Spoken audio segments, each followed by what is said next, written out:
আসসালামু আলাইকুম ওয়া রাহমাতুল্লাহ। আপনি এত কষ্ট করে ফেসবুকে ভিডিও বানান, কপিরাইটের কারণে আপনার অজান্তে আপনার পেজে ভাইলেশন চলে আসতে পারে। ভিডিওতে কপিরাইট থাকলে আগে এক সময় ফেসবুক কর্তৃপক্ষ নোটিফিকেশনের মাধ্যমে জানাতো, এখন নিজ থেকে চেক করতে হয়। ফেসবুক থেকে যারা ভিডিও থেকে টাকা ইনকাম করতেছেন বা করবেন, তাদের প্রত্যেকের উচিত ভিডিওতে কপিরাইট আছে কিনা চেক করা। কপিরাইটের কারণে বহু সংখ্যক পেজ ফেসবুক থেকে রিমুভ করে দিচ্ছে। কিভাবে কপিরাইট চেক করতে হয়, কিভাবে কপিরাইট রিমুভ করবেন, চলেন সকল বিষয়বস্তু প্র্যাকটিক্যালি দেখা যাক। আমার ফেসবুক পেজে চলে আসলাম, তারপর কর্নারে লোগোতে ক্লিক দিবেন, একটু নিচে স্ক্রল ডাউন করবেন, তারপর help and support inbox, your অ্যালার্টসে টাচ দিলাম। ইওর অ্যালার্টস মানে আমার কোন কোন ভিডিওতে সমস্যা আছে তার সকল সতর্কবার্তা এখানে দিচ্ছে। আমার কোন কোন ভিডিওতে সমস্যা আছে তা কিন্তু সব দেখাচ্ছে। আমি একটা ভিডিওতে ক্লিক দিয়ে দেখাই। এখানে তারা বলতেছে this video is sharing add revenue with music honours. Bangla ভাষা একটু ক্লিয়ার করি, এই ভিডিওতে যে ইনকাম হবে মিউজিকের মালিকের সাথে শেয়ার করা হবে। একটু ব্যাক করে আরেকটা ভিডিওতে দেখি কি অবস্থা। এই ভিডিওটাও একই সমস্যা। আরেকটা ভিডিওতে দেখি, নিচে সি ডিটেলসে টাচ দিলাম, তারপর কন্টিনিউ, আবার কন্টিনিউ। এখানে গুরুত্বপূর্ণ কিছু দিক নির্দেশনা দিচ্ছে, আপনার মতন করে দেখে নেবেন। কন্টিনিউতে ক্লিক দিলাম।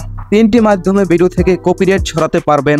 এক নম্বরে হলো অন্যের মিউজিক যতটুকু ইউজ করেছি সেটা চেঞ্জ করে দিলে ভিডিও থেকে কপিরাইট চলে যাবে। দ্বিতীয় নম্বরে হলো সাবমিট ডিসপিউট মানে হলো আপনার ভিডিও সম্পূর্ণ ওকে কিন্তু তারপরেও কপিরাইট চলে আসছে, এক্ষেত্রে এই অপশনটি ইউজ করে তাদের কাছে আপিল করতে পারবেন। তৃতীয় নম্বরে আছে রিমুভ ভিডিও। যদি দেখেন আপনি আসলেই অন্যের ফুটেজ মিউজিক ইউজ করে ফেলেছেন, তারপরে কপিরাইট আসছে, এক্ষেত্রে ভিডিও ডিলিট করার মাধ্যমে কপিরাইট সরিয়ে ফেলতে পারবেন। আমার ভিডিওতে কপিরাইট আসার কারণ অন্যের মিউজিক ইউজ করেছিলাম, এই কারণে কপিরাইট আসছে। আমি অবশ্য কপিরাইট ফ্রি মিউজিক ইউজ করেছিলাম, তারপরেও ভিডিওতে কপিরাইট আসছে। ইউটিউবের অডিও লাইব্রেরি থেকে মিউজিক নেওয়া ছিল। ইউটিউবের অডিও লাইব্রেরির সব মিউজিক কিন্তু কপিরাইট ফ্রি, আমারও ওখান থেকেই মিউজিক ডাউনলোড দেওয়া। ফেসবুকের কিন্তু কপিরাইট ফ্রি অডিও লাইব্রেরি আছে। আমি কিন্তু এখানে অপ্রাসঙ্গিক কোনো কথা বলতেছি না। ফেসবুকে ইউটিউবে কাজ করার ক্ষেত্রে আপনাকে অবশ্যই এই খুঁটিনাটি বিষয়গুলো জানতে হবে। গুরুত্বপূর্ণ বিষয়গুলো ফ্রিতে জানতেছেন, আপনার উচিত বিষয়গুলো ধৈর্য করে শোনা এবং দেখা।